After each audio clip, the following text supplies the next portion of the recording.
Okay, so next problem tayo sa torsional stress. So a solid steel shaft 5 meters long is stressed to 60 megapascal when twisted through 4 degrees. Now using a modulus of rigidity of 83 gigapascal, let us compute the power that can be transmitted by the shaft at 20 revolution per seconds. So let's down muna natin properly mga given conditions. So given natin, so length niya, you have 5 meters. And then, torsional stress o yung tinutukoy nating shearing stress, you have 60 megapascal. And then, angle of twist naman niya is you have 4 degrees. So, modulus of rigidity is you have 83 gigapascal. So, angular, ang tinutukoy nating rotative speed is you have 20 revolution per seconds. Ayan. So, hinahanap natin dito yung tinutukoy nating power. So, tingnan natin.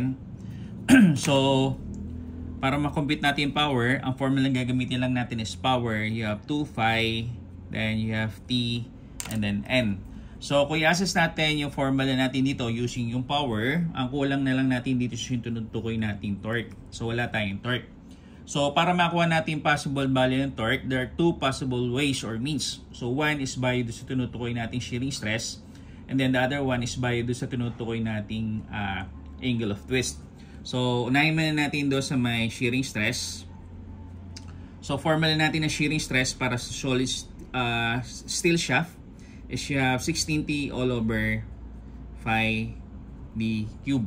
So, kung i-derive natin yung formula natin ng torque by dito sa tinutukoy nating torsional o tinutukoy nating shearing stress, you have SS phi d cube all over 16 is equivalent to T.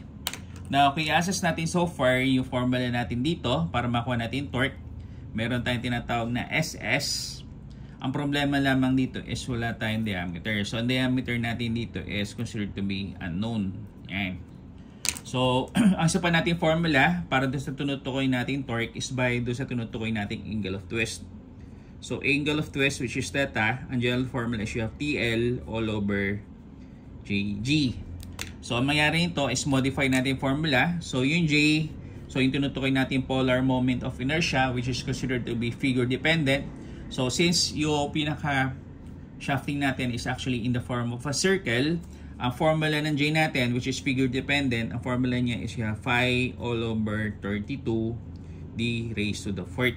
So, kung i-derive natin ngayong formula ng torque, so you have here what? So far, you have 32 TL all over phi d raised to the 4th, and then you have G. Yan. So, kung i-derive natin ngayon formula ng torque by using formula natin ng angle of twist which is theta, you have phi d raised to the 4th G, then angle of twist all over 32L is equivalent to the value of the torque. So, once again, i-assess natin yung given conditions natin kung gagamitin natin yung torque formula by using yung angle of twist. Meron tayong tinutukoy na angle of twist which is theta. Meron tayong tinatawag na modulus of rigidity. Meron din tayong given na length. However, ang problema natin dito is wala tayong diameter. So again, yung diameter natin dito is considered to be unknown. So in this case na, let's say for example, meron tayong unknowns, pwede tayo mag-modify yung formula. So, combine tayo ng formula. So, combine natin yung dalawang formula sa to by torque. So, combine both formulas. So, combine natin yung dalawang formula na yan.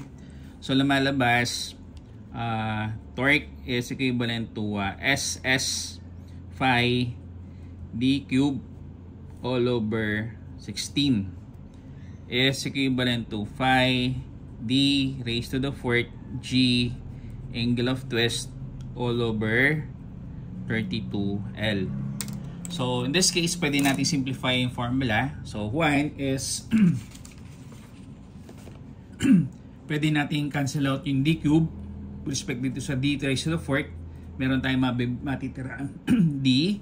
So, yung phi, in both sides, pwede mag-cancel out. So, magka-cancel out yung 16. Hahati yung 32. So, ibig sabihin, meron tayo dito matitiraan 2. Diba? So far, kung i-assess natin yung formula, ang formula natin dito is you have what? SS is equivalent to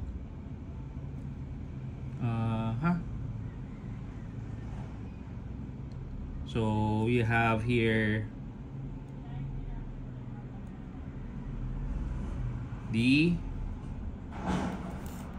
then you have G, then you have angle of twist which is theta all over 2L. Yan. So in this case, kuhanin muna natin yung value ng diameter para eventually magamit natin siya sa pagkuha ng torque para eventually makuha na natin corresponding power. So diameter, so in this case, diameter therefore is equivalent to, so andun pa rin si SS, tataas si 2L, so papailalim si G as well as si modulus of rigidity. So diameter. So para ma-check natin kung tama yung magiging value natin dito ng diameter, dapat yung maging corresponding unit natin ng diameter is expressed in terms of any units of the diameter, which could be expressed in terms of the millimeters, centimeter, millimeter, inches, feet, and so on and so forth. So tingnan natin. So D therefore is equivalent to shearing stress. So shearing stress natin is you have 60 megapascal. So 16 megapascal, 60 megapascal. So you have here what? 60 megapascal. Pag sinabi natin megapascal, ang identity ng megapascal is you have Newton per square millimeter. So meron tayong SS. So sunod na natin yung value ng 2. And then yung length. So yung length niya is you have 5 meters. So 5 meters. So 5 meters all over yung modulus of rigidity. Modulus of rigidity natin is you have 83 gigapascal. So sulit natin 83 gigapascal. Ang gigapascal identity niya is kilonewton per millimeter square. So susunod niya is yung angle of twist which is 4 degrees. So 4 degrees as the angle of twist. So tingnan natin so far, ang mangyari nito is ganito. Magka-cancel out yung square millimeter sa square millimeter. So dapat mag-cancel out yung kilonewton sa newton provided magkaroon tayo ng conversion. So in that, for every 1 kilonewton, you have 1,000 newton. So newton sa newton magka-cancel out, kilonewton sa kilonewton so far magka-cancel out. So kung titingnan natin, ang possible unit ng diameter natin is yung unit nitong tinutukoy nating length which is 5 meters. Pero so far, kung papansin natin, meron tayong tinatawag na angle of twist. So dapat yung tandaan is para magamit natin yung angle of twist, kinakailangan meron tayong conversion from the degree value to radian value. So kanina, gumamit tayong conversion that for every 360 degrees, you have 2 phi radians. So in this case, bahin naman natin, in that for every 180 degrees, you have phi radian naman. So in this case, ang mangyari, degree sa ka-degree, magka-cancel out. So far, kung titignan natin, ang unit natin dito is expressed in terms of the meter. So, ang gawin natin dito is para mag-jibe yung corresponding unit natin. Ang unit natin ng diameter, instead siya is actually in terms of the meter, gawin natin siya in terms of the millimeter. So, in that, for every 1,000 millimeter, you have 1 meter. Yan. So, tingnan natin. Meters ka meter magkakancel out. So it is anticipated na unit natin dito na diameter ay magiging millimeter. So tabulate natin sa calcu, palabasin natin kung nilalabas sa value. So tingnan natin. So you have 60 multiplied by 2 multiplied by 5 divided by 1,000. Tapos kung papansin natin yung 180 nasa ilalim-ilalim, so eventually tataas times 180. So sa ilalim, makikita natin yung 1,000, then yung 83, then yung 4, and then eventually yung phi. Ayan. So, pag simplify natin, ang value daw ng diameter natin siya 103.5466. 103.5466 millimeters. So, bali natin dito ng diameter is siya 103.5466 millimeter. Ayan. So, next step natin dito is, since nakuha na natin yung value ng diameter, pwede natin gamitin yung value ng diameter nito para ma-check natin kung parehas lang ba yung lalabas na value ng torque by do sa tinutukoy natin formula ng shearing stress o yung torque by do sa formula ng angle of twist. So, formula natin, torque is you have SS phi d cube all over 16. So, torque by yung shearing stress. So, you have here T is equivalent to SS phi d cube all over 16. So, ang shearing stress natin, once again, is you have 60 megapascal. So, 60 Newton per square millimeter. Then, you have phi.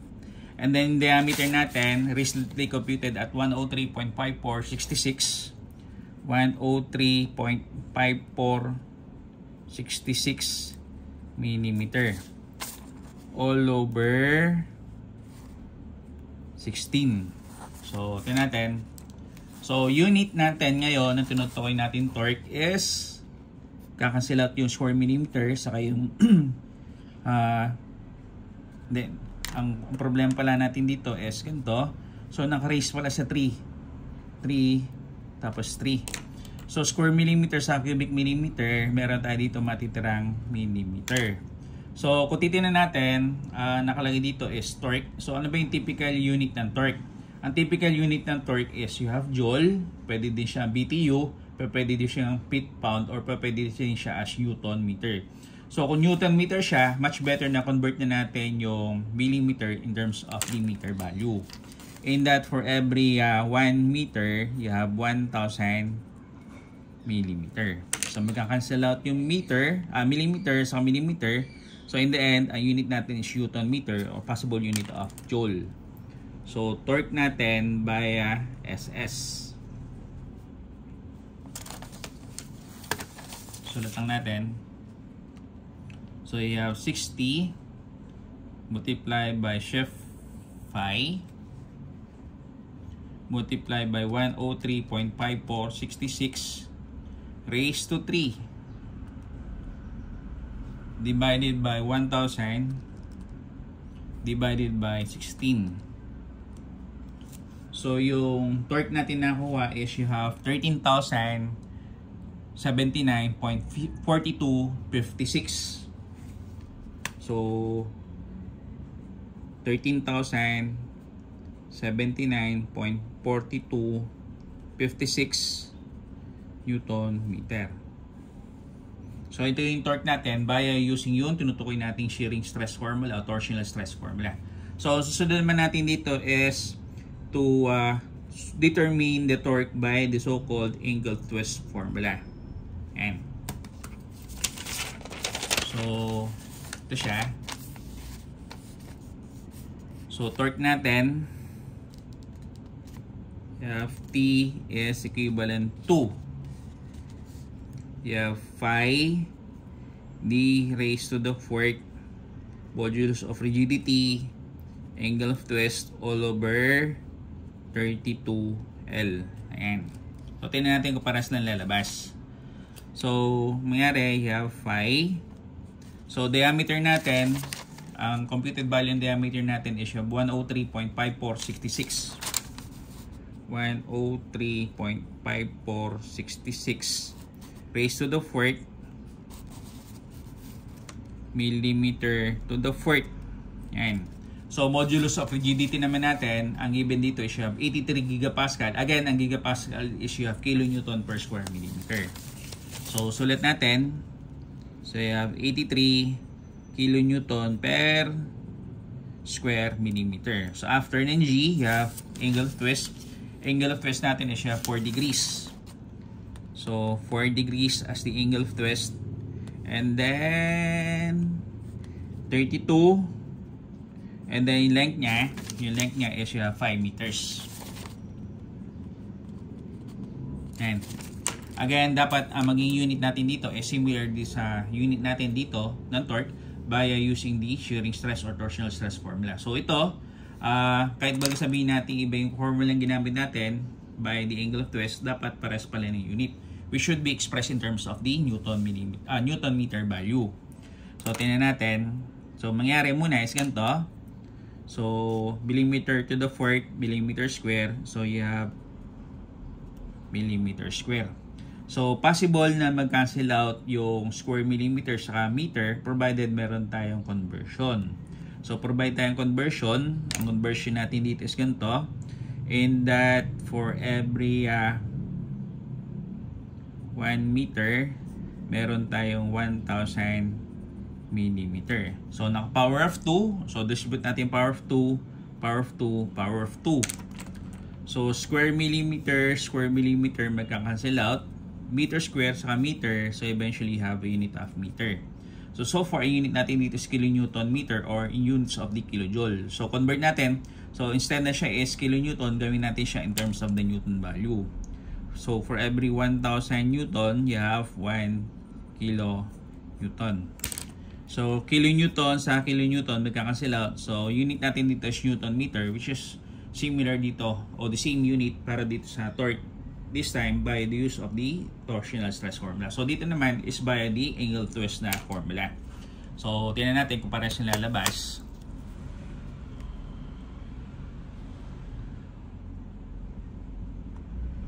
So unahin mo natin phi times 103.5466 raised to 4 times you have 83 times you have 4. Then nakaligtaan ko nga pala, so kailangan para magamit natin yung bali ng angle of twist sa kahit anong formula, dapat from the degree value siya is ma-convert in terms of the radian value. So dapat natin tandaan is that for every 360 degrees you have 2 phi radian. So in this case magka-cancel yung degree saka yung degree. So in this case, ayun na, okay na siya. So balikan natin nandito. So you have phi multiplied by 103.5466 raised to the 4th power times 83 times you have 4 times 1,000. Tapos kung ano yung mga nasa ilalim, so yung 1,000 square na sa ilalim ng numerator, bababa siya. So divided by 1,000 square. Next one is you have 32. Then you have 5. Then you have 360. And then nakaligtaan ko yung 2 phi. Since ito is nasa ilalim na ilalim, so basically tataas siya. So taas natin siya.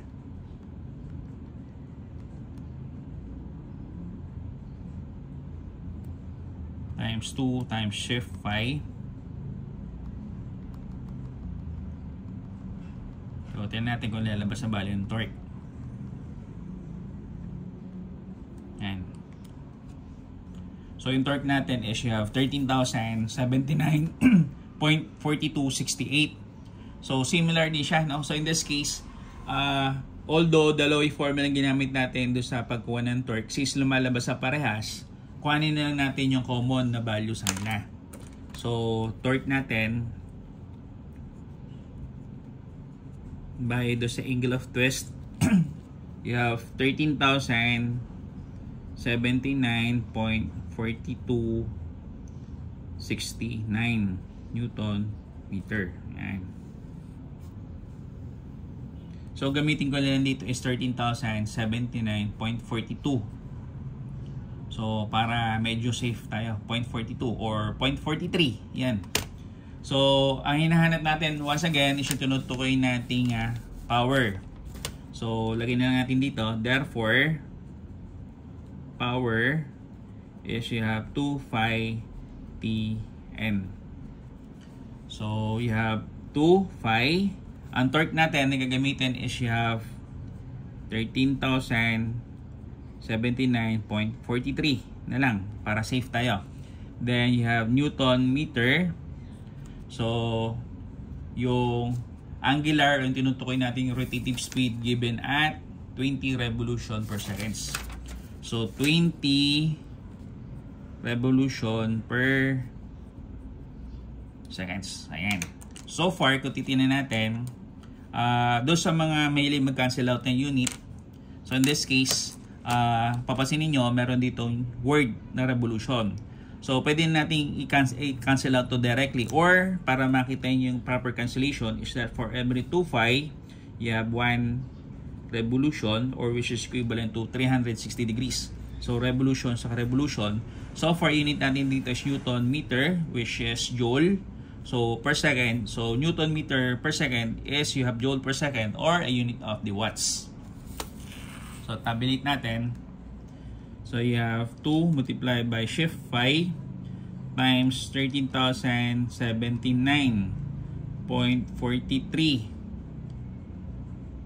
times you have 20. So ito siya. So you have 1,643,609 watts. So sulit ko lang siya. Sulit ko lang yung value, no? So yung power natin is you have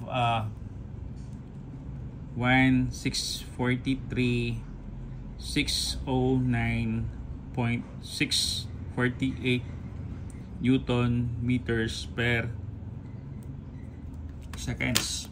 Pagka pinalitan natin siya ng identity, ang lalabas dito is yung unit of the watts. And so kung titignan natin, you have 1, 2, 3, 4, 5, and then 6 decimal places. So power of positive 6. So in this case, ang possible power na pwedeng transmit itong ating shafting na to is you have 6436 megawatts.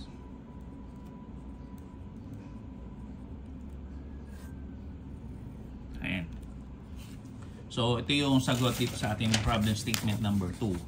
So yung power na kaya-transmit nitong solid steel shaft natin bearing the following conditions is equivalent to 1.6436 megawatts.